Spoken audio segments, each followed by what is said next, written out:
Thank you very much for starting the recording. So we are waiting for the introductory slide.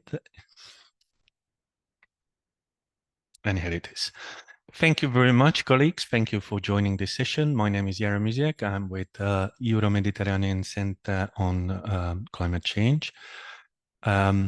This session is dedicated to closing the protection gap in climate adaptation and resilience. We will delve into critical challenges, how to leverage climate services to encourage the development, uptake, and design of innovative insurance schemes that might really help us to address the needs of vulnerable sectors. As climate change continues to expose gap in our understanding of risk management and risk management strategies and leaving communities and businesses inadequately protected, our goal today will be to explore the type of services that can bridge this gap and discuss the high quality data and forecasting tools that might be used to deliver the tailored advisory services. But as we follow the overarching themes of the services, we looked into what are the best practices, essential quality criteria for a successful climate insurance solution. We hope to offer you a number of real-world examples, like challenges, and talking to those that are developing this type of services and their experiences, and they will share all of the insight about how climate services can transform risk management and build resilience, particularly for the most vulnerable sectors. So all of you, all participants are actively are invited to actively engage in this discussion, share your experience in chat, raise the hand, ask questions to our panelists. And we really hope that this session will be as interesting as the opening session that we have just listened to. Right. With that said, I would like to now introduce our distinguished panelists, and we have four, and they are all very experienced and very distinguished in the areas of practice and activities. So I would start with Sara Dal Gesso, who is the director and founder of the Amigo company that is developing interesting climate services, not only for the financial sectors, but also for financial sectors. And Sara is a representative of the PISA project, which is one of the horizontal support project at the mission adaptation. And this is critically important as we look into different solutions. Sara will talk about and share experience from this context. Then we are extremely delighted to have Sebastian Glink, who is the CEO of Climada Technologies based in Switzerland. This is a spin-off of the ETH Zurich University, and it is on one of the leading service providers in the financial disclosure area. So we are looking forward to hear from Sebastian about his experience from this context. Next panelist is Mia Ebeltoft, who is also the director and founder of Climate Risk Advisory Norway. Previously, she was working for Finance Norway, and she has a huge experience in looking into disaster impacts, collecting data, analyzing data, and designing financial services for better protection. And a fourth panelist is Alexander Sushenko, who is a researcher from the UFZ Helmholtz Center for Environmental Research.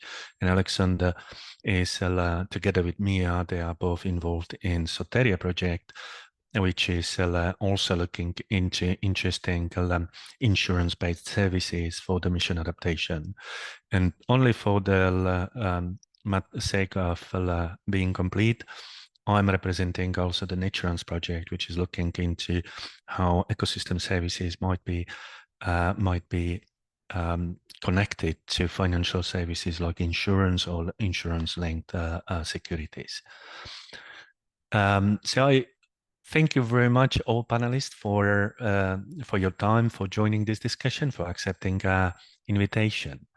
And I would perhaps start like we have done in the first session, asking a question that gives you the opportunity to share your experience and elaborate on your views as for what is a good climate services in this area and what is your experience specifically designed for financial services. So Sarah, if I may start with you, you are one of the leading representative of the PISA project, and PISA project explores interesting, innovative insurance schemes to close the financial gap. So what kind of analytical insights do you think are very important for designing insurance schemes, and what is your take on what constitutes a good climate service in this area? Over to you, Sarah. Thanks a lot. Thank you for the question. Maybe I have a couple of slides just to... That's fine. AI. So Clara, if you could interrupt sharing, and Sarah, you're welcome to share your screen. Okay, 1 second. Yes.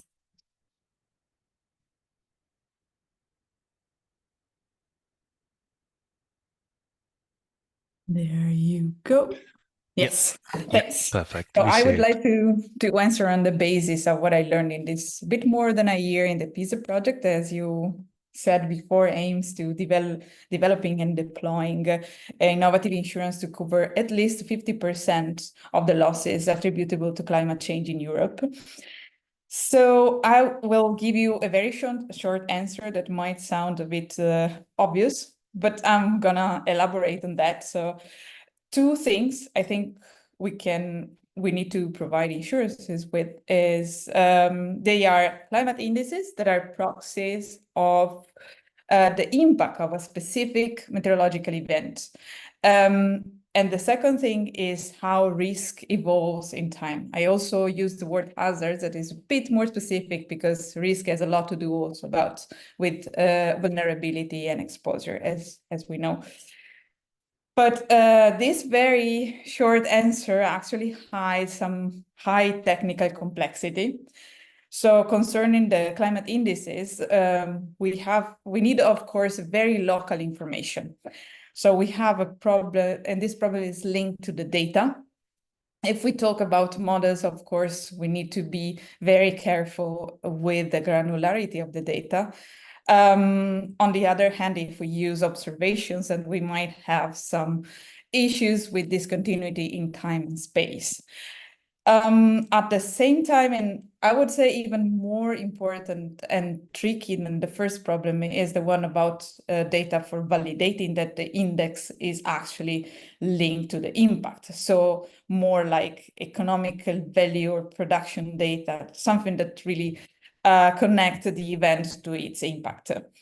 When we talk about the evolution in time of the risk, of course, we're talking about the evolution of climate, which is a chaotic system. So how to distinguish between what is actually the standard chaoticity of the system and what is actually systematic change is an intriguing question on the scientific point of view. And at the same time, we also need to communicate this answer that what we find, which is about probability. This is a very complex information to communicate. So I would like to add on top of this complexity, another level of complexity that is more linked to the industry itself, because when we talk about insurance, we talk about a very old, I would say almost ancient industry. So we need to take into the consideration how the business runs to integrate the climate services in the status quo. So this all is to say that it's very key to talk to users to understand what they really need and how they actually use. So it's very key to co-design the solution together and to co-develop it and really work hand in hand. So let me just give you a bit of examples on what we did in PISA and really what kind of information, but especially how we use this information, because I think this is the more interesting part. So we have 5 pilots in Pisa throughout Europe and on different topics. And how we use the information.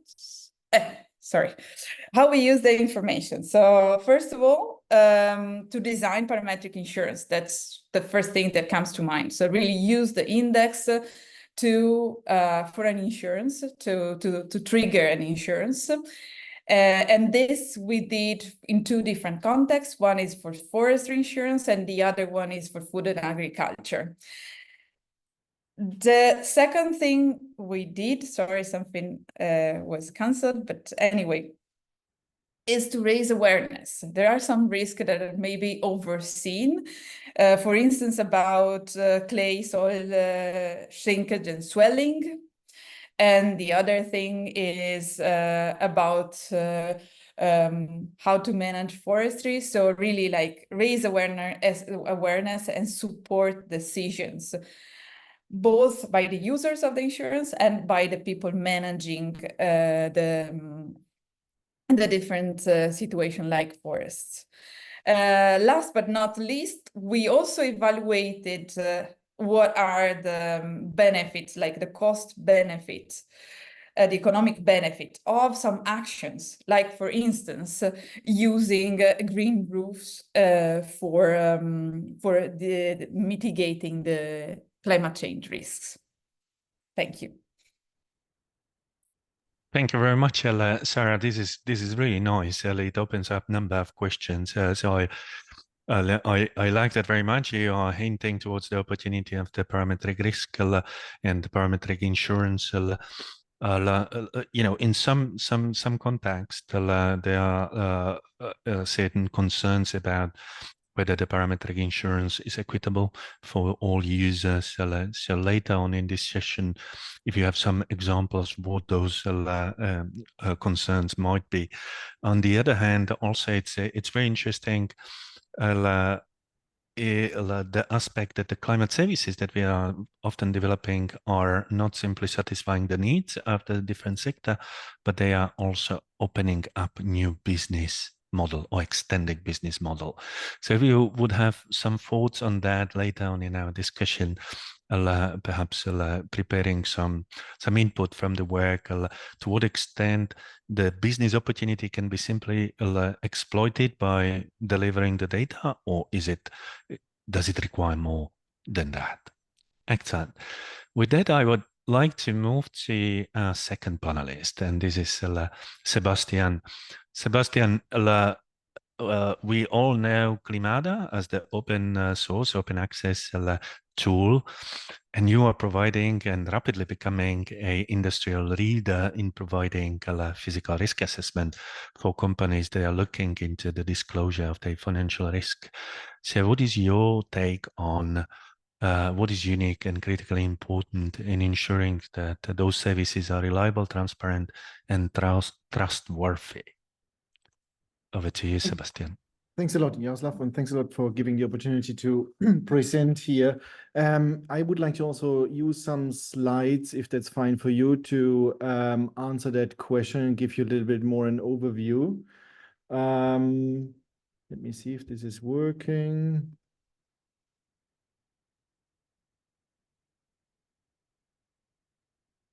Can you see my screen? Yes, we do. Super. Yeah, and also thank you very much for the introduction. So very quickly, I want to give you an overview actually what we do. So we leverage, as you said, the open source Climada, which is there since 10 years. So David Bresch, who initiated that, professor for climate risk at ETH Zurich, is our co-founder next to me and Simon. And we basically set up an entire environment now where we are able to quantify the impact of climate change. We do that in 2 steps. The first step is like what we call a physical risk rating, which simplifies a lot what is going on, that people who don't have an academic background in that or are experts in that area immediately understand what are the risks, how are the risks changing over time. And the second step is then the financial impact quantification. We have built an entire platform around that where users can upload their portfolios. It could be 2-3 locations or hundreds of thousands of locations, and we assess how basically climate change is affecting their portfolio. Which hazards are relevant, how our intensity and frequency of all those hazards are changing over time. So you see then also for each individual location, how is this changing and which hazards are really relevant, until the entire quantification of, for example, expected damages or direct impacts in the future under different scenarios. So we're used to that from an insurance perspective, calculating that based on historical data, but we take that to the next level and do it for future scenarios and for future time steps. Now, I put together a little bit some strengths of Climata, and also that comes always a little bit with challenges, obviously. So one part, a key differentiator from us is the open source engine we use, which makes it completely transparent, but also peer reviewed. So everything which is in the core of Climata is peer reviewed, goes through a scientific process, is validated by scientists, which is extremely helpful in order to get this trust also in the data and in the analytics we are performing. We're using calibrated vulnerability functions from science, from public data sources, but also due to collaborations with insurance companies to have dedicated vulnerability functions which are connecting hazard intensity with expected impacts or damages on a building. And then an important part we are really driven by is the entire world of adaptation. So in the core of Climata, and Climata stands for climate adaptation, is a cost-benefit analysis where we can evaluate different adaptation measures and see and analyze which adaptation measures make sense for a certain location. And here we also leverage work from science. Over 40 economics of climate adaptation studies have been done around the world. We have aggregated this knowledge and data in order to do this cost-benefit analysis of adaptation measures. And the last point is a very scalable, but also modular and flexible architecture is key when it comes to the regulatory environment we are in. So all the services we are providing, companies are using that to cover the physical risk reporting for CSRD, EU taxonomy, and so on. And as we know, this is extremely rapidly changing and more regulation comes in, the regulation also changes. So it's super important to be always up to speed with that. I want to close that and also answer that question with a slide or with feedback from the UNEP FI report. UNEP FI report 2023 gave certain recommendations to the financial institutions which you should consider before you select your provider. And that's exactly was partially in your question, Yaroslav. So transparency, having easy access, understanding the methodology is really key compared to black boxes, for example.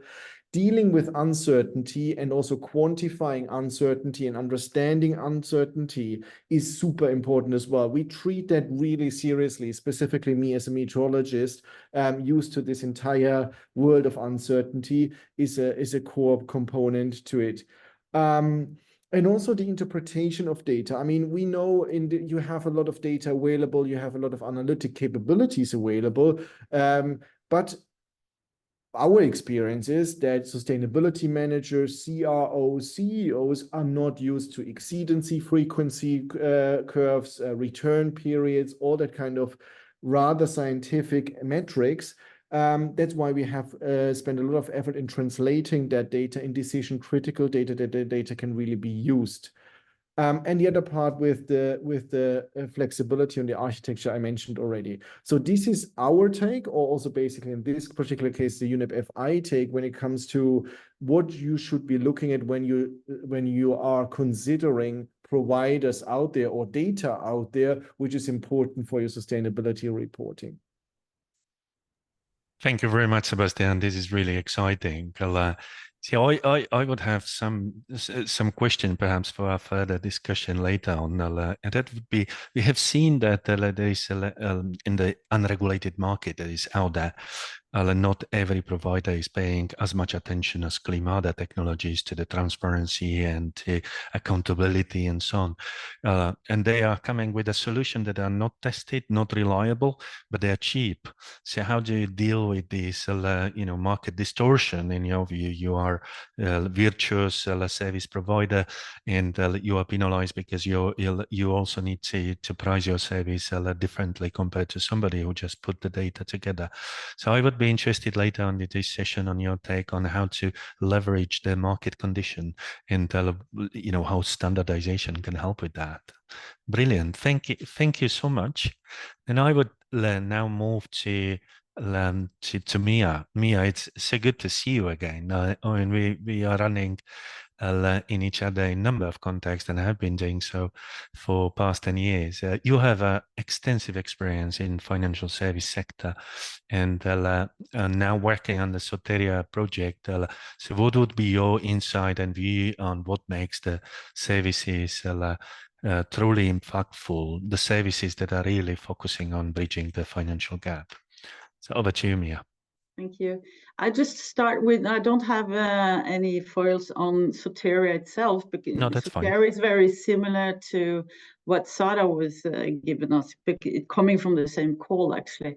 So I think the fact that we are bringing in Soteria very different backgrounds into Soteria. I'm a lawyer, you have environmental experts, you have ecological, you have a startup, we have 11 insurance companies, and we have actually 8 pilot regions with the authority. So I think the main goal here is actually the public-private discussions, the dialogue between these, to better understand the needs of particularly the local and regional authority, and particularly the local, because they are the one that have to do this, to fill the climate adaptation measures.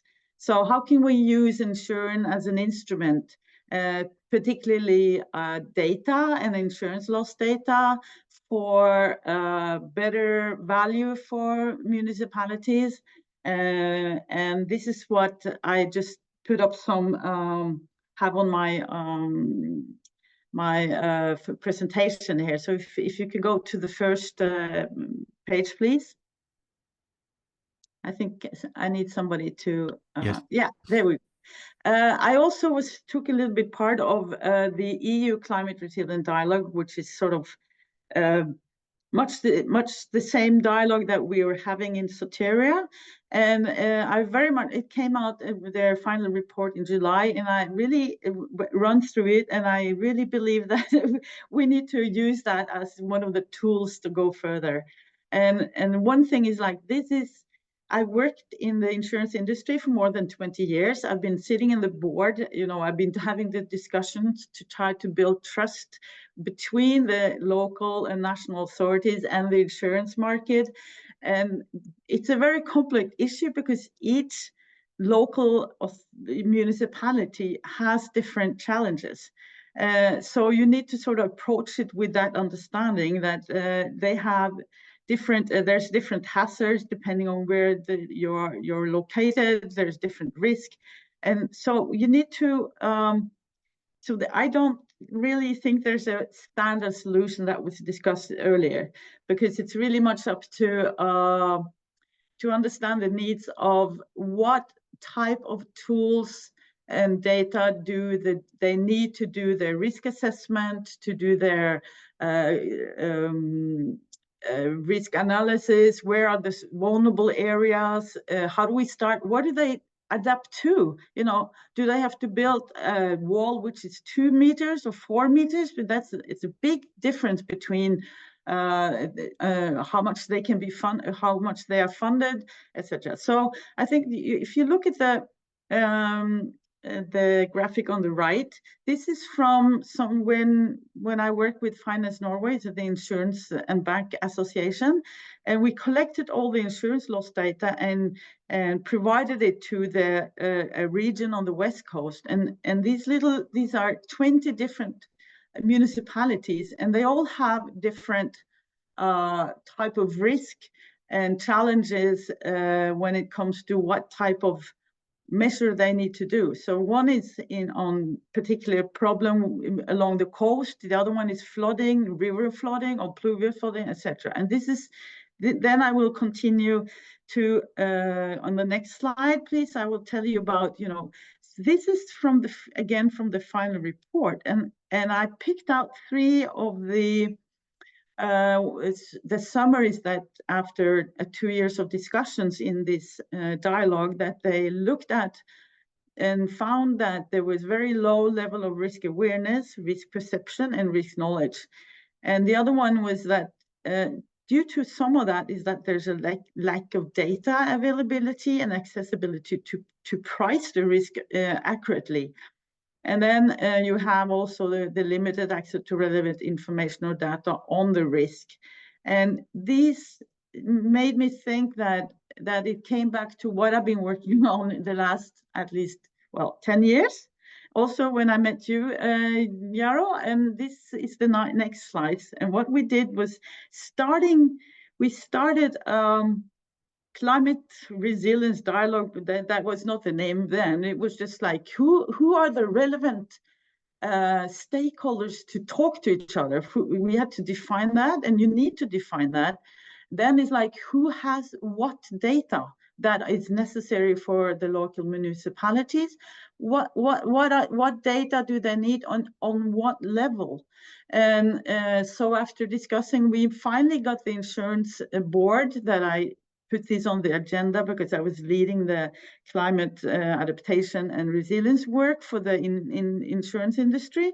And they said, okay, let's test the value of these loss data. And I said, yeah, I have all the engineers that Roberto Mezzalana talked about, that we need something concrete showing us where are the vulnerable areas, what are at risk, what is the cost. So this is how we started.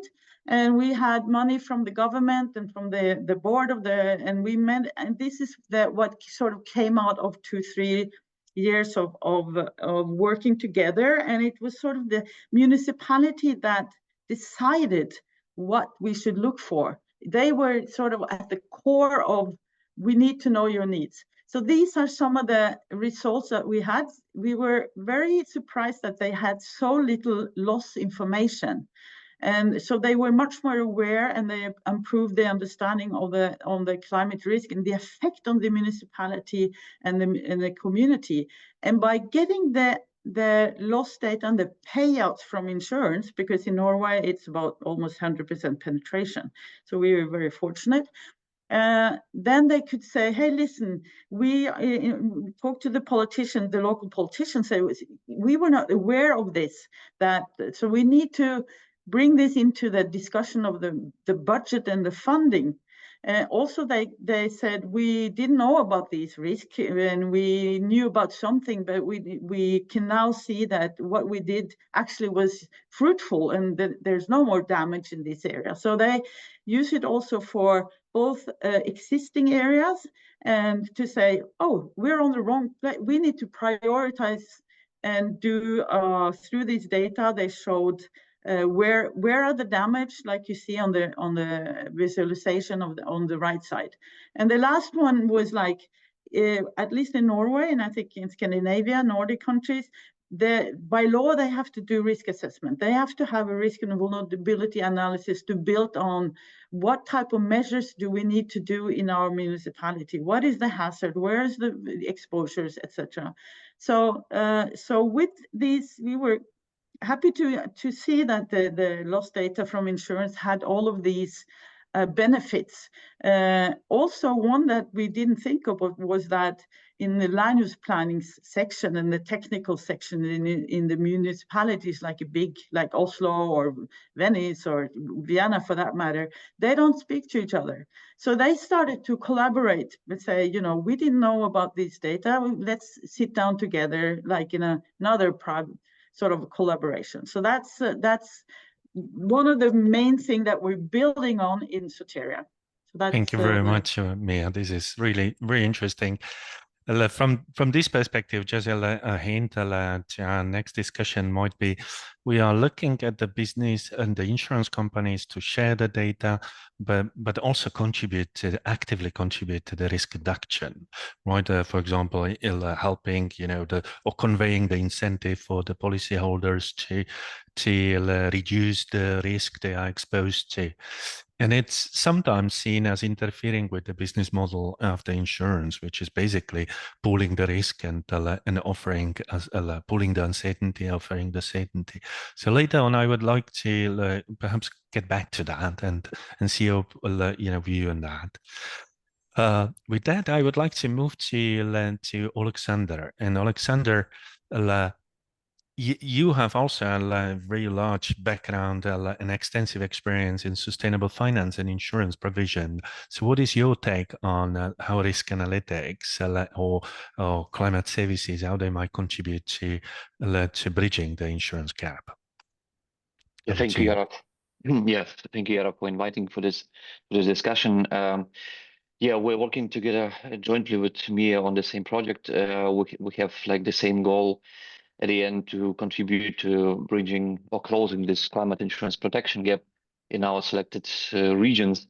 Yeah, me is mostly concentrated on our communities and how to improve situation there. I'm representing UFZ, and we, together with our partners, we are mostly concentrated on German regions, including Croatia, because we're dealing mostly with agriculture sector, and the issues that we're facing, they are very interesting and they are very challenging because we first started with analysis of the barriers. Maybe I will share some slides to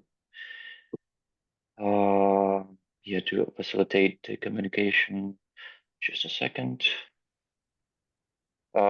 Yeah, this is just to maybe to understand how difficult is the situation. Not difficult, but very diverse. The penetration rate in Europe, which means we have 8 pilots. We have eight case studies in different countries, starting from Bulgaria with a very low penetration rate and ending up with Norway, where Mia is from, and the penetration rate is quite high and huge in this regard. So this means we started with analyzing first barriers and understand why such a gap is there and what prevents us from reducing this gap. Actually, the reasons or the barriers, they are almost the same, but they have different weight, so to speak, in different countries. It depends. In some cases, it depends on the income level of this country, and which means for Bulgaria, obviously, the most important issue is how to make insurance policy affordable for the people, so that they're dealing mostly with these issues. And if we talk about Germany, like slightly different end of this extreme. In this case, insurance companies they are asking first of all about how to develop new products and make them aligned with the EU taxonomy, because they all suddenly understood that starting from January this year, they all should report on it. So currently, just maybe going a bit step forward from what we're talking about. We're working right now with one of our insurance companies, with our partners, on such a product. It will be tested hopefully next year, but the design process is underway, and maybe this is really like, again, another example of what is being demanded by different stakeholders and what kind of solutions are needed. We also started with categorization of such solutions. We identified like 4 categories. Again, it's about new business models. It's about new products and pricing approaches. It's about new technologies and data models, and then it's about how contribute to shared resilience. It's about, again, a concept introduced by IOPA, and which is, again, very valued for our current discussion. What is a common theme in let's say most of our cases where agriculture is like a key area is that in all these cases we're talking about index-based insurance, and obviously this is an answer to a set of different challenges. Again, it's about difficulties with making some forecasts. It's about difficulties with evaluating the real damage. It's about time and so on and so forth. So we're ending up with the index-based insurance, but at the end, all these solutions, they have the same bottleneck. It's a basis risk, so to speak. How we can measure it? Again, we have these 4 dimensions. We have very good example in Bavaria, because last year they introduced a very nice model with subsidies from the Bavaria government, Bavarian government, and those subsidies are actually aimed at dealing with this basis risk in some form or in one way or another. And this is like not to remove this sources, but at least to reduce the cost, because again, the consequence of huge basis risk is we're talking about the huge cost. So at least in this way, the government of Bavaria is trying to reduce it. We are also looking at different IT solutions. Because again, let's say we did like very small and very quick research, and we identified how this basis risk could be reduced. Again, it's about data. It's about how better we can cover the territory or the area, how the index or the trigger is designed, and the modeling. So this is potential ways how to close it. And what we also try to analyze is how different IT technologies could contribute to it. For example, the DLT, let's say, well known as blockchain, but again, it's an option to reduce costs on different stages and on different activities. But DLT is only like an enabler. It's a platform. But what we can add to this platform, it's something which is let's say collecting the data, like remote sensors or different instruments to do this. Also, it's about applications based on artificial intelligence, which are helping us to design better indexes, machine learning to fine-tune the composition of these indexes, and so on and so forth. Again, we were also working right now on the paper, which will be again which will go through the peer review process, and hopefully will be published by a Geneva Association next year. But again, it's about how this combination of different IT solutions could reduce basis risk and make this index-based insurance products more affordable, more accessible, less costly. And again, it's about sustainability, because insurance companies, they have to collect this data and report at the end. And if you're talking about small and medium partner, not the partners, but farmers, let's say they also could contribute this data to this and submit it to insurance company, but it's nearly impossible without IT solutions. Fantastic, Alexander. I need to interrupt you now because we are running out of the time. Thank you very much for the overview of really excellent overview of the solution and innovation in the service delivery. This is really nice. I would kindly ask all the presenters then to share your slides so we can share that with audience and so on. But one follow-up question for you for later discussion would be, there are multiple opportunities coming from technological development and so on.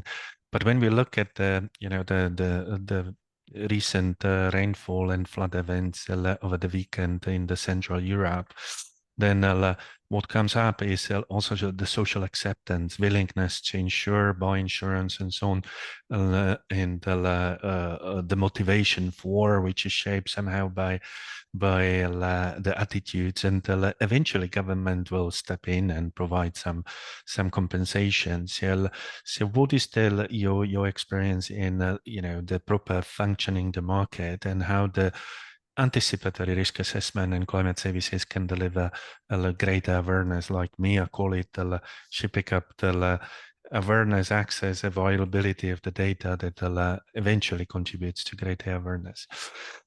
Before I revert back to the panel, we have now consumed the time that was envisaged for this session. So those from our audience that would like to continue listening to this discussion, we are going to take 5-10 minutes more, which is not a problem. But if you would like to move to the other breakout group, there is one breakout session starting now, and this is dedicated to municipal services and the use of climate services for delivering the transformational change at the municipal level.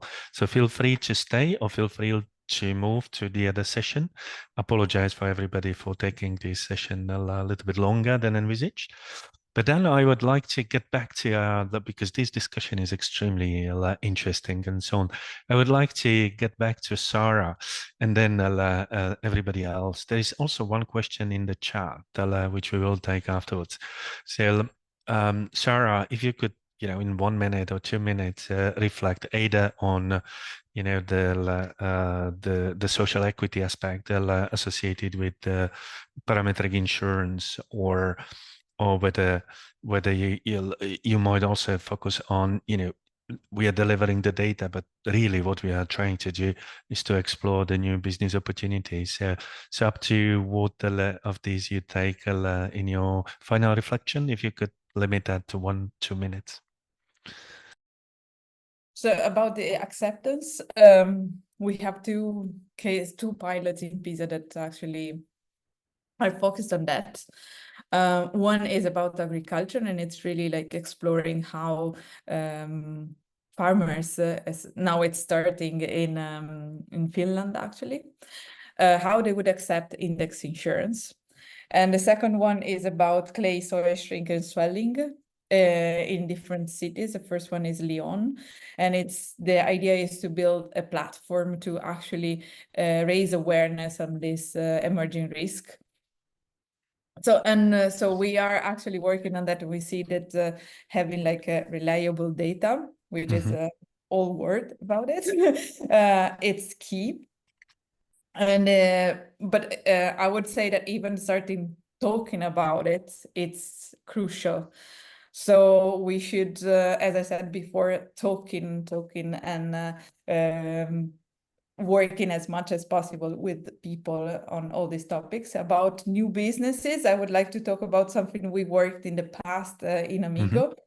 Besides index insurance, that is already something innovative in the insurance business, we actually worked on an index insurance on the change of frequency of extreme events. Right. So really on the effect of climate change. And this is something that is actually now used in Africa Risk Capacity. It's an insurance linked to FAO. And they are actually using this system to support farmers in Africa that are actually affected by the impact of climate change. Thank you very much, Sarah, for that. Now moving to Sebastian. Sebastian, what do you think about this, the unregulated market and the disadvantages of those providers that deliver transparent and quality assured services compared to those that deliver black box at cheap price? Yeah, I wouldn't necessarily say that the market is unregulated, right? I mean, you have the regulation coming in, but it's not so standardized yet. But we think this will happen, or it is happening already. We see, for example, specifically in the EU, that the requirements, what exactly needs to be reported by companies and disclosing their climate risks, is getting more standardized in a way. And with that, also the requirements about disclosing methodologies and so on, we believe this helps a lot in order to work with reliable, trustworthy providers who use let's say a robust modeling. And that's also what I wanted to answer to your question, indirect question you asked before, right?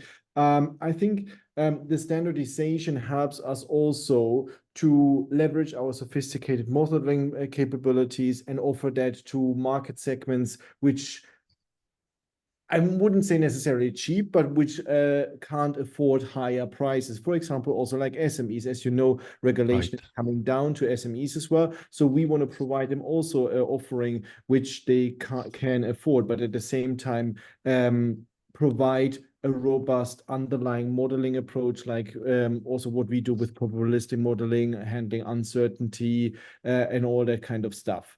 Including, by the way, financial quantification, which is coming also in a regulation in 2-3 years as well. And companies are starting to preparing and questioning providers about that.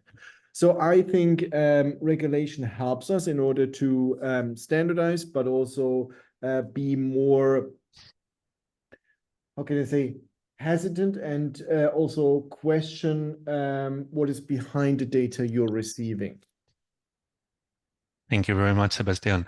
So this is encouraging because Climate Europe 2 is aiming at helping to develop this community bottom-up standards, making the services transparent. So anything that we can do, we would love to work with all of you on that, making the services transparent and the transparency accessible for every user. This is the core of the project. So we are open for collaboration. Thank you very much for that. Then Mia, if I may turn back to you with this question. So we are looking up to the insurers also to help the public sector to extend the protection gap, right? And it is, what do you think about it? Is it reasonable to expect that commercial services like insurance invest their time and their resources into sharing data or contributing to final users' adoption of self-protection measures? What is your take on that? Yeah. I mean, if you take Bulgaria, which doesn't have, have a, what is it, 5 to 10% penetration, what do? How can the insurance step up? And then we have to, I have to underline that these companies work in a very competitive market. They need to have some revenue, and they cannot be, like more of a social welfare thinking that, you should contribute to, etc. So you have, and also you have to look at I'm a lawyer, so I know very well the regulatory regime and framework for insurance.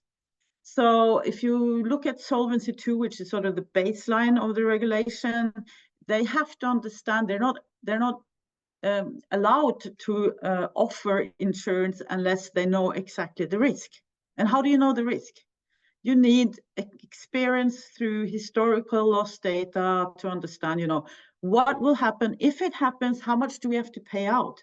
If it happens 10 times a natural catastrophe in the same area, do we have money for that? So that's the basis.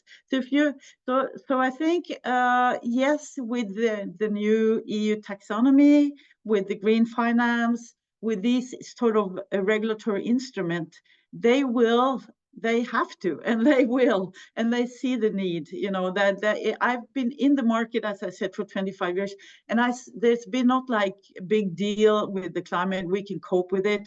And to answer the person in the chat, and you have to really divide between non-life insurance and life insurance. Non-life insurance is paying the claims, so they have a 1-year contract. And they can change the price of the contract they change that every day, the pricing, they understand that. So the question was like, how do their perception of the climate risk? It's more like we know all the claims. We have the best information for the insurance company, what has happened, and then they add through dialogue, like with Sebastian and these type of technology upcoming, like Mitigate that we work with. They start to see, you know, can we do something with nature-based solutions? We don't really know what it is, but if we can over time understand what nature-based solution is a green roof. How do we put a price on a green roof? It's probably much more expensive than without a green roof. So I think, so you, to work with this type of projects, research project, you have to put yourself into their mindset and understand their framework they work under and the competition factor. But if you do that and you bring them in and bring them different people like you, Yaro, into the board and meet, then they start to learn, and then you have the regulatory regime to sort of push them. Brilliant. Thank you very much, Mia, also for addressing the question about the uncertainty in the chat. Thank you very much. And Alexander, back to you. So what is your expectation now? You know, there is a huge movement in the technology development, and we can really improve our risk assessment, deliver the information, and so on. But there are also the social, you know, attitudes towards awareness of and eventually adoption of services. Do you see any, you know, potential in that? So, what we can expect in the future? Yeah, thank you for your question. Actually, I would maybe mention one of our case studies in Saxony. It's actually the region where the flooding was also in place, and in Dresden, actually one of the main bridges collapsed at some point of time. Let's say the region, the government of the region introduced like a very nice initiative to let's say to subsidize the so-called flooding passes for the buildings, which means you can invite an engineer. This engineer could analyze the situation within your building and suggest what kind of measures should be or could be implemented to reduce the risk. For the purpose of insurance companies, it's very nice because it's very attractive, and insurance companies, they are very voluntary and very happy to attend these meetings to hear what's happening within the communities. But in the end, what's happening, the households, they receive the subsidy, they reduce the cost of this pass, but they're not implementing measures from this list. And this is exactly the biggest question, why? So and our project, we will be trying also to let's say disseminate a survey among those who have already received this passes, to understand what's the reason for, let's say, for not implementing these measures. Because for insurance companies, this could be a first sign that they could start thinking about some kind of products with reduced pricing. So and this is again and also like an additional point here.